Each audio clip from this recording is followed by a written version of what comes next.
തദ്ദേശ സ്ഥാപനങ്ങളിലേക്കുള്ള തെരഞ്ഞെടുപ്പിന്റെ ആരവമുയർന്നു. ഡിസംബർ 9-ന് തിരുവനന്തപുരം മുതൽ എറണാകുളം വരെയുള്ള ജില്ലകളിൽ വോട്ടെടുപ്പ് നടക്കും. രണ്ടാം ഘട്ടമായി ഡിസംബർ 11-ന് തൃശൂർ മുതൽ കാസർഗോഡ് വരെയുള്ള ജില്ലകളിലാണ് വോട്ടെടുപ്പ്. ഡിസംബർ 13-നാണ് വോട്ടെണ്ണൽ. ഇനി രാഷ്ട്രീയ പാർട്ടികൾ സജീവമായും തദ്ദേശ തെരഞ്ഞെടുപ്പിന്റെ പ്രവർത്തനങ്ങളിലായിരിക്കും. അതോടൊപ്പം കേരളവും തദ്ദേശ തെരഞ്ഞെടുപ്പിന്റെ ചൂടിലേക്ക് വീഴും. ഇതിനിടയിലാണ് സുപ്രധാനമായ മറ്റൊരു വാർത്ത വരുന്നത്. ദില്ലിയിൽ വലിയ ചർച്ചകൾ നടക്കുകയാണ്. AICC നേതൃത്വത്തിൽ പുനഃസംഘടന വരാൻ പോകുന്നു. അശോക് ഗെഹ്ലോട്ട് കോൺഗ്രസിന്റെ സജീവ നേതൃത്വത്തിലേക്ക് വരാൻ പോകുന്നു എന്ന് വെച്ചാൽ AICC ജനറൽ സെക്രട്ടറി സ്ഥാനത്തേക്ക്, സംഘടനാ ചുമതലയുള്ള ജനറൽ സെക്രട്ടറി സ്ഥാനത്തേക്ക് അശോക് ഗെഹ്ലോട്ട് വരും എന്ന വാർത്തകളാണ് വരുന്നത്. സച്ചിൻ പൈലറ്റിന്റെ പേരും ഉയർന്നു കേൾക്കുന്നുണ്ട്. എന്തായാലും പുനഃസംഘടന നടക്കും. ബീഹാർ ഇലക്ഷൻ ഫലം വരാൻ കാത്തിരിക്കുകയാണ് AICC. മല്ലികാർജുന ഖാർഗെയും അതേപോലെ രാഹുൽ ഗാന്ധിയും മുതിർന്ന കോൺഗ്രസ് നേതാക്കളും തമ്മിലുള്ള ചർച്ചകൾ ആരംഭിച്ചു കഴിഞ്ഞു. എന്തുകൊണ്ടാണ് AICC പുനഃസംഘടന കേരളത്തിൽ ഇത്ര വലിയ ചർച്ചയാകുന്നത്? KC വേണുഗോപാലിന്റെ വരവ് തന്നെയാണ്. KC വേണുഗോപാൽ AICCയുടെ ജനറൽ സെക്രട്ടറിയാണ്, സംഘടനാ ചുമതലയുള്ള ജനറൽ സെക്രട്ടറിയാണ്. അദ്ദേഹം ആ സ്ഥാനത്ത് നിന്ന് മാറുന്നു. അദ്ദേഹം കേരളത്തിൽ സജീവമാകുന്നു. നേരത്തെ അദ്ദേഹം സൂചന നൽകിയിരുന്നു, ഞാൻ കേരളത്തിൽ സജീവമല്ലേ, പിന്നെ എന്തിനാണ് സജീവമല്ലേ എന്ന് ചോദിക്കുന്നത് എന്നാണ് അദ്ദേഹം മാധ്യമപ്രവർത്തകരോട് ചോദിച്ചത്. അതിനുശേഷം അദ്ദേഹം ഒരു കാര്യവും കൂടി പറഞ്ഞു, അത് ഏതെങ്കിലും കസേര കണ്ടിട്ടല്ല, മുഖ്യമന്ത്രി കസേര കണ്ടിട്ടല്ല, അത് നോക്കിയിട്ടല്ല കേരളത്തിൽ സജീവമാകുന്നത്. 2026 നിയമസഭാ തെരഞ്ഞെടുപ്പിൽ കേരളത്തിൽ UDF-നെ വിജയിപ്പിക്കണം, അതിനുവേണ്ടി കേരളത്തിൽ സജീവമാകുമെന്നാണ് KC വേണുഗോപാൽ പറഞ്ഞത്. സ്വാഭാവികമായും KC വേണുഗോപാലിന്റെ വാക്കുകൾ കേരളത്തിൽ ചർച്ചയായി മാറി. KC വേണുഗോപാൽ കേരളത്തിൽ സജീവമാകുന്നു എന്ന വാർത്ത പരന്നു. അപ്പോൾ പ്രതിപക്ഷ നേതാവ് VD സതീശനോട് ഇക്കാര്യത്തെക്കുറിച്ച് ചോദിച്ചപ്പോൾ ഇവിടെ റെഡ് അലേർട്ടാണ് എന്ന് പറഞ്ഞ് KC വേണുഗോപാലിന്റെ പ്രഖ്യാപനത്തെ കളിയാക്കുകയാണ് ചെയ്തത് VD സതീശൻ. എന്ന് വെച്ചാൽ കോൺഗ്രസിനകത്ത് തമ്മിലടി ആരംഭിച്ചു എന്ന സൂചന അപ്പോൾ തന്നെ ഉണ്ടായിരുന്നു. 2026 UDF ജയിക്കുമോ എന്ന് പോലും ഉറപ്പില്ല.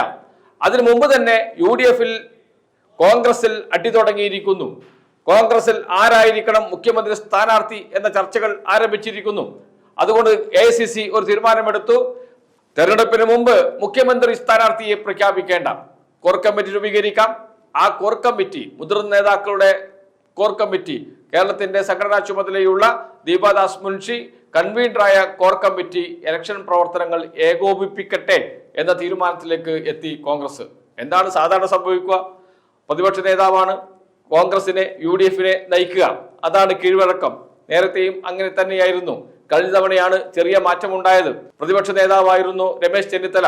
അദ്ദേഹം ഉണ്ടാകുന്ന ഘട്ടത്തിൽ തന്നെ ഉമ്മൻചാണ്ടിയെ പ്രചാരണ സമിതി ചെയർമാനാക്കി പ്രചാരണത്തിന് നേതൃത്വം കൊടുത്തു. അതോടുകൂടി കോൺഗ്രസ് തലവേദനയായി, കോൺഗ്രസിൽ തന്നെ വലിയ ചർച്ചയായി മാറി, പരസ്പരം കാലുവാരലുകളായി. അതോടുകൂടി കോൺഗ്രസും UDF-ഉം പരാജയപ്പെട്ടു. ഇപ്പോഴും അതേ സ്ഥിതി തന്നെയാണ് വരാൻ പോകുന്നത് എന്നാണ് കോൺഗ്രസ് നേതാക്കൾ പറയുന്നത്. KC വേണുഗോപാൽ വരുന്നതോടുകൂടി മുതിർന്ന നേതാവാണ്, ഹൈക്കമാൻഡിന്റെ പിന്തുണയുണ്ട്. ആരായിരിക്കും മുഖ്യമന്ത്രി സ്ഥാനാർത്ഥി എന്ന ചോദ്യത്തിന് ഉത്തരമായി അത് KC വേണുഗോപാലാണ്. എന്നാൽ KC വേണുഗോപാൽ മുഖ്യമന്ത്രി സ്ഥാനാർത്ഥിയാകില്ല. പകരം രമേശ് ചെന്നിത്തല മുഖ്യമന്ത്രി സ്ഥാനാർത്ഥിയാകും. കാരണമുണ്ട്. എല്ലാ സമുദായ സംഘടനകൾക്കും സ്വീകാര്യനാണ് രമേശ് ചെന്നിത്തല. UDF-ലെ എല്ലാ ഘടകകക്ഷികൾക്കും സ്വീകാര്യനാണ്. VD സതീശൻ അങ്ങനെയല്ല. VD സതീശന് UDF-ലെ ഘടകകക്ഷികളുടെ പോലും പിന്തുണയില്ല. സമുദായ സംഘടനകൾ നേരെ എതിർപക്ഷത്താണ് നിൽക്കുന്നത് VD സതീശന്റെ. അതുകൊണ്ട് എല്ലാ തരത്തിലും അനുയോജ്യൻ രമേശ് ചെന്നിത്തലയാണ് എന്ന ചർച്ചകൾ കോൺഗ്രസിനകത്തുണ്ട്. അതുകൊണ്ട് രമേശ് ചെന്നിത്തല മുഖ്യമന്ത്രി സ്ഥാനാർത്ഥിയാകട്ടെ. UDF ജയിച്ചാൽ മുഖ്യമന്ത്രിയാകാം രമേശ് ചെന്നിത്തലയ്ക്ക്. പക്ഷേ 2028 വരെ, ലോക്സഭയുടെ കാലാവധി കഴിയുന്നതുവരെ, അതിനുശേഷം KC വേണുഗോപാൽ മുഖ്യമന്ത്രിയാകും. പിന്നീട് കേരളത്തിലെ കോൺഗ്രസ്, ഒരു സംശയവും വേണ്ട, KC വേണുഗോപാലിന്റെ കയ്യിലായിരിക്കും എന്നത്. അതിനുവേണ്ടിയുള്ള കരുക്കളാണ് ഇപ്പോഴേ നീക്കി തുടങ്ങുന്നത് KC വേണുഗോപാൽ എന്ന വാർത്തകളാണ് പുറത്തു വരുന്നത്.